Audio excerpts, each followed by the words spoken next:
as you can see from the title, today's video is about how I deal with this mop of sometimes unruly hair, most of the time unruly hair on my head. But more importantly, the fact that I have been able to get a full head of thick hair back after losing about 20% of my hair, not once, but twice. So a little history, if you've followed me on YouTube for any length of time, I've gone through a number of major surgeries. I'm not talking little surgeries, I'm talking huge, like major incisions, not outpatient, the kind where you're stuck in the hospital for 9 days, 11 days. So my body's been through its share of trauma. And on 2 different occasions after surgery, I've started losing hair.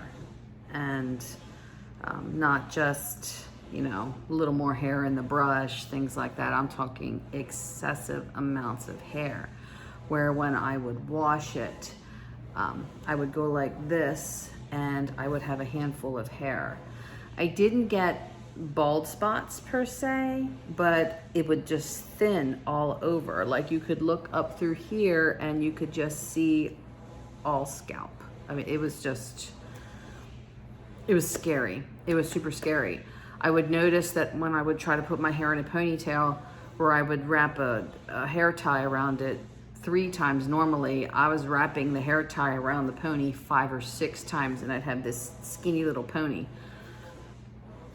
Just scared the living daylights out of me, because the last thing I think any woman wants is to lose her hair. We're not men. We can't naturally pull off the bald look without people looking at us like we're either crazy or we're a cancer patient, or we have some other illness that causes us major hair loss. So like I said, I've gone through this twice. Now, my hair has never been awesome. Like, it's plagued me with issues for decades now. I started going gray when I was 22. I'm now 52, almost 53. The gray started when I got pregnant with child number 1.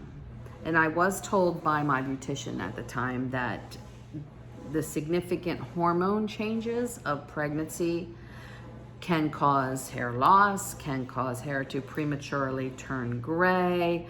It can cause excessive hair growth. It's just, hormones are just, they can do so many crazy things to our bodies. Mine, it started turning my hair gray.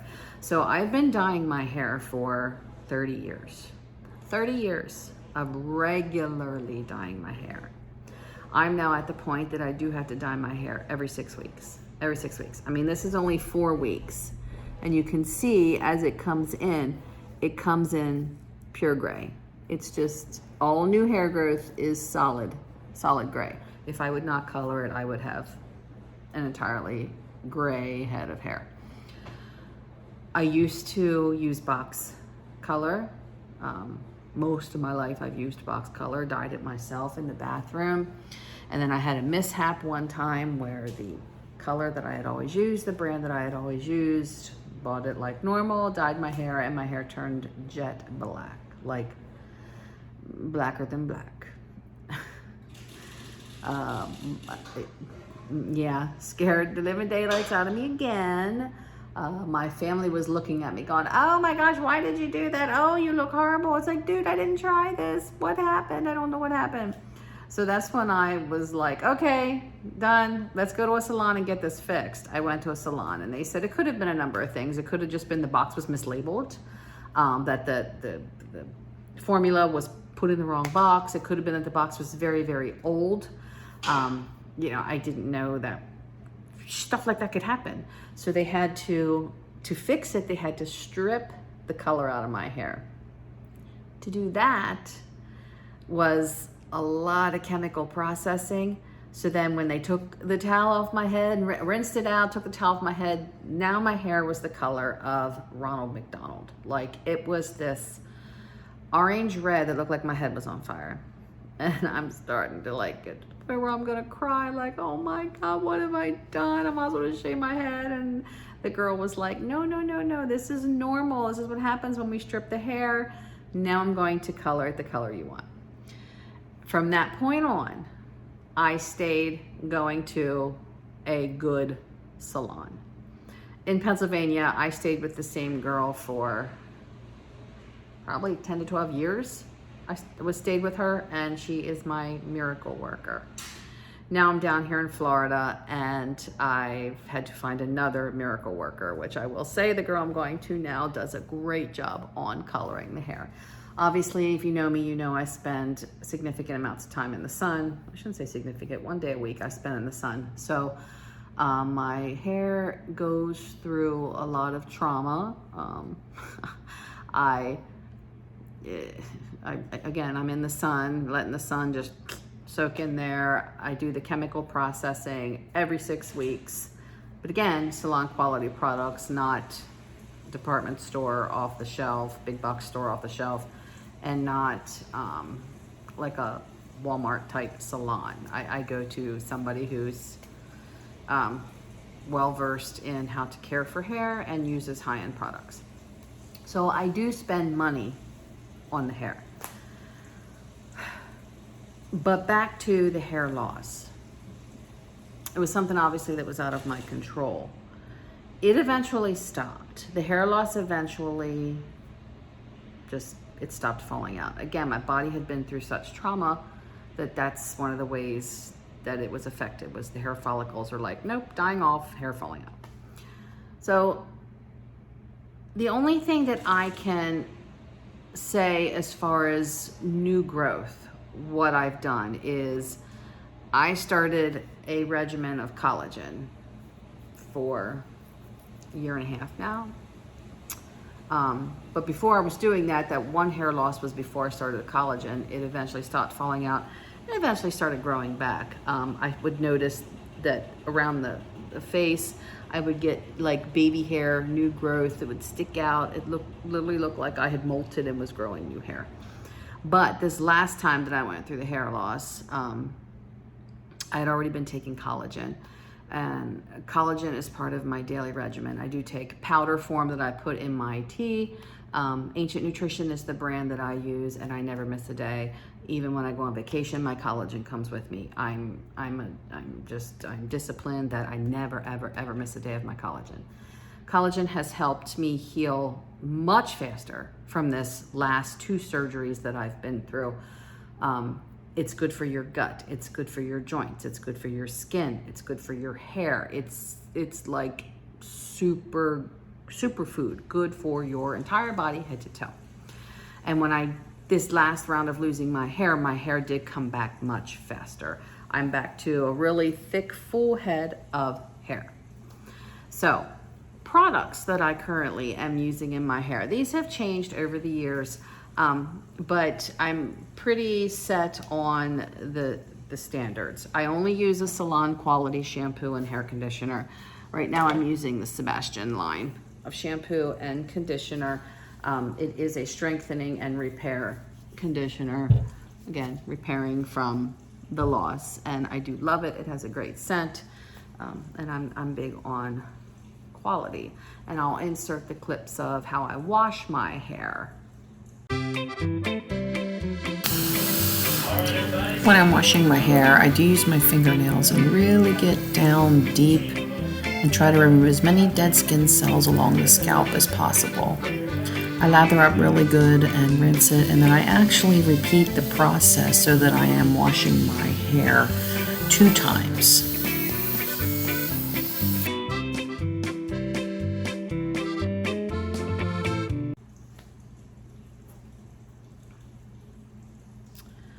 So then, once I'm done showering, the first thing I put in my hair is, I used to wrap it in a big towel. I stopped doing that.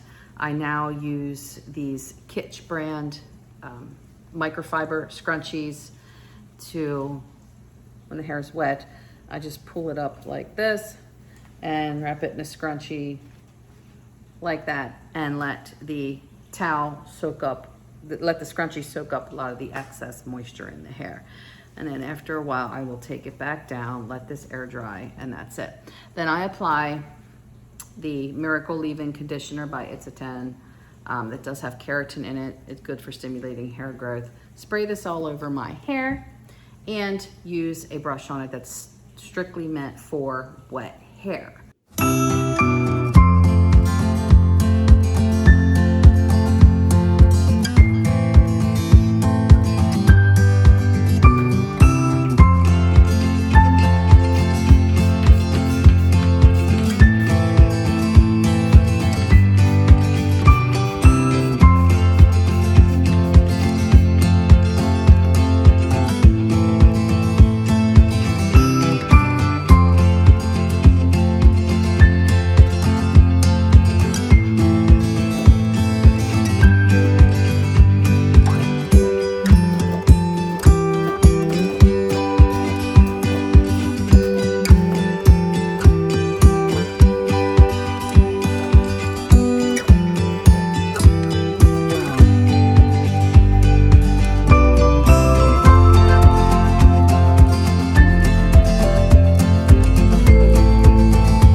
This is the scrunchie that I wear to bed. So if I'm washing my hair at bedtime, I will put it up wet with the satin scrunchie and then sleep on it overnight.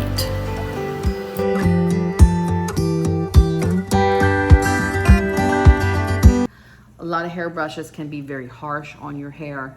You don't have to buy a $100 hairbrush. You know, this might have been $12, $13. It's the Goody gel handle. Goody brand's been around for decades, but it is only meant for wet hair, so it doesn't pull and break your hair. And I let my hair air dry. You know, I used to be somebody who put a lot of heat on their hair with the hair dryer and then the curling iron. I kind of got away from that. Because my hair is up every day to go to work, and I live in Florida, my hair is up a lot. I just don't need to worry about fixing it all the time. So then my hair is, again, you know, I'm pulling it up to go to work. If I see that I'm getting a lot of fuzz, like it's very humid down here, my hair will turn into what looks like a Brillo pad sometimes. I do have 2 different oils that I will lightly put like a drop in my palm, mix it around, and comb it through finger comb it through my hair. One is Marrakesh, which is a light oil. This was actually recommended to me by a salon owner down here when I started losing my hair the first time. My hair was getting very fine. So it's a light oil for fine hair. It is a hemp and argan oil, and this is only half used, and I've had this since 2018. That's how little that you use of it. I also have, by OGX, I have some coconut milk anti-breakage serum. If I see that my hair's starting to look like it's getting some split ends and I'm not due to go to the salon for a few weeks, when my hair's wet, after I spray the It's a 10 in it, I will put a little bit of that coconut milk serum on the palms, rub them together, and just kind of scrunch the ends a little bit. And then that's kind of it. If I do take the time, say we're going away and I do want to put a couple curls in my hair, which I put like 3 or 4 curls in the front of my hair yesterday morning, they're still in. If I do that, then I will put some hairspray in to kind of hold them. Current hairspray that I'm using is the Aussie brand Instant Freeze. I'm an 80s girl, you know, it's a mental block with me. It ain't hairspray unless it hardens your hair. It's just, you know, I grew up with Aquanet, so I'm still stuck on hard hair. But I so seldom use it. I've already had to throw cans away because the nozzle didn't work anymore from sitting so long. It kind of like gunked up, and I tried washing it with really hot water and it just wouldn't ungunk. And I'm like, okay, I gotta throw this can away. So that's kind of it as far as regular products. I do have some other products that I keep on hand that every once in a while I'll throw some in my hair. I do like the Mark Anthony Strictly Curls. I'll put this on damp hair and throw it up, and it does put a little more of a tighter curl in the hair. I do have naturally wavy hair. It used to be a lot more curly. As it's getting longer, it pulls the curls out, but I do have a natural wave. So if I want a little more curl, I'll put some of that in. For dry shampoo, I only wash my hair every 3 to 4 days unless it's starting to get pretty icky, like if I'm outside doing a lot of walking and I'm doing a lot of sweating. My hair is going to need washed more, so I'm currently using the Not Your Mother's Beach Babe Texturizing Dry Shampoo. Again, I might use it 3 times a month if I'm lucky. It's not something I use regularly. I do have a Root Boost product, again, only if I'm really doing my hair up to go away somewhere nice. Catwalk is the Root Boost that I use, but I honestly have not used this since we moved to Florida. So yeah, another one of those products that just kind of sits because my lifestyle down here is so different and my hair is just more casual. It's that whole beach lifestyle that I have down here. My hair doesn't normally get done. And I do have a texturizing spray. It is a sea salt spray by Redken, the Fashion Waves. I like this stuff. If my hair is looking a little on the straight side, which doesn't happen often, and I want some more texture, more wave to it, I will spray a little of this in. All you gotta do is spray and fluff, and it'll put some of the beachy waves in. If I get really desperate with the gray, like I can't stand it, I do keep a can of the Magic Root Cover Up by L'Oreal in the closet. Again, I haven't used it for a while. I deal with my gray. I'm just at that age, I guess. And then the brush that I use, just a regular old brush, if I brush my hair. The funny thing is, I can go 3 or 4 days and never take a brush to my hair after I use the wet brush on it. Because I'll just style it with my fingers, again, because it's up on my head while I'm working. I can't have my hair down. So I will throw it up using my fingers, you know, comb it, finger comb it, pull it up, and then take it down when I get home. To sleep at night, I use a satin scrunchie, and the hair goes loosely, just loosely, again, not tight, on the head to go to sleep. Keep the scrunchie in all night long. First thing I do when I get up in the morning is pop the scrunchie out and let the hair fall.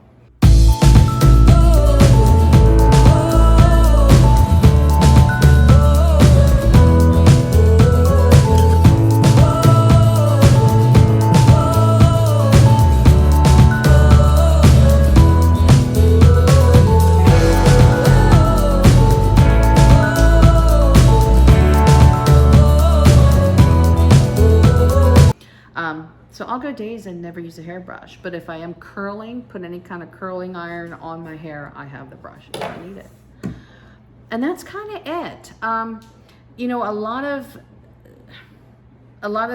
one thing to keep in mind for healthy hair, healthy skin, healthy nails is having a good diet. A good healthy diet is going to contribute to those areas of your body being healthy as well.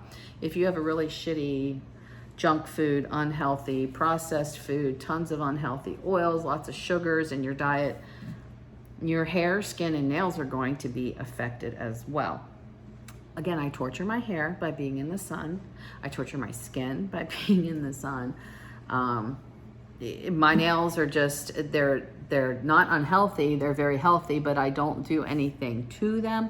I can't with this job. I'm in and out of gloves all day long. I'm banging my hands into stuff. I'm picking up heavy suitcases, so I break them.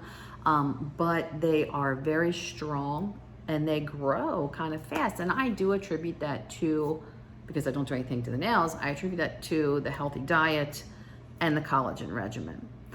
So all those, that thing of you are what you eat, true, definitely true when it comes to taking care of the hair. So that's kind of where I'm going to end this video. So those of you that have questioned, you know, what do you do to your hair? Your hair is beautiful.